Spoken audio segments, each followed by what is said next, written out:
Hey friends, I don't know about where you live, but where I live in Oregon, it's been raining like crazy.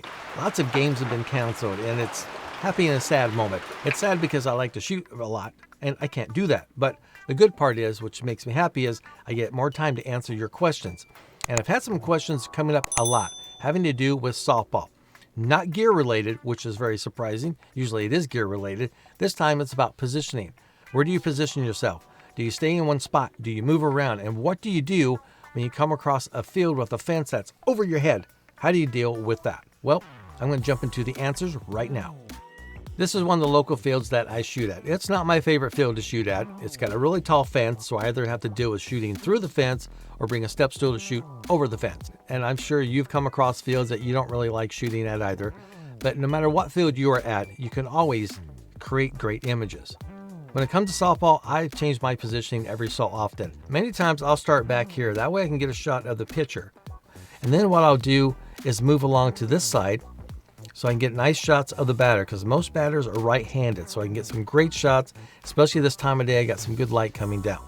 Now what happened at this game, unfortunately, was by the time I got down there were spectators down here. So I wasn't able to get those shots, but that's okay. So basically this whole area here is off. Same back here. This spot is open. The problem with it is there's no good angles. I can't get good angles to the infield. If I was trying to shoot outfield, yeah, that'd be fine, but I stayed away from this spot.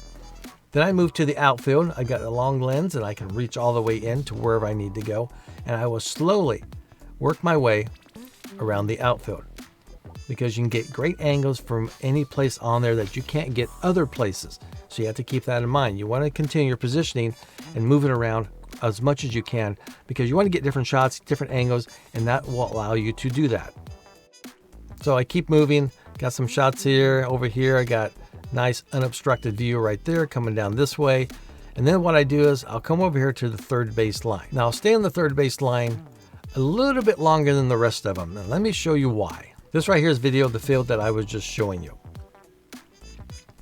Now first I want you to notice how many spectators are back here now and back over here, so I couldn't get the angles that I wanted.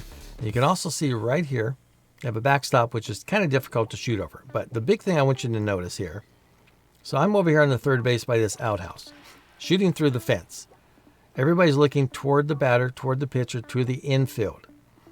From here, I've got great shots of second base, first base, the runners on both those bases, and I also have great shots of the pitcher.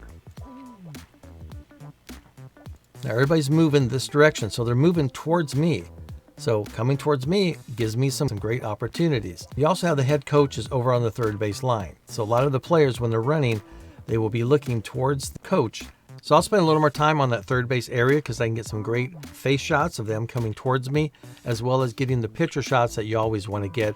And most of the pitchers I come across are right-handed. And speaking of taking photos of the pitcher, don't shoot the pitcher on every pitch. You don't need to do that. You're just wasting time. Get your first few shots, take a look, and as soon as you see you have some that you like, stop there. So what we're going to show you now, this is some of the shots that I took at this field from third base. So you got the shot going to first base, got the pitcher, another pitcher shot, got the running from second to third, and another second to third shot. The amount of time that I will spend in one position depends on the game. I've been to some games where the defense is so good that you want to stick close to where you can get the infield shots. So you don't want to go to outfield very often. You don't want to be out there shooting all the way in. You want to stay in nice and tight, because the ball always comes back to the pitcher. It always comes back to the inside. And everybody moves first, second, and third, and home. That never changes. It's always the same. So you can line yourself up for those types. So if you have a team that's really good offensively and they'll come around the bases a lot, you might want to position yourself to get those great images that are coming into you.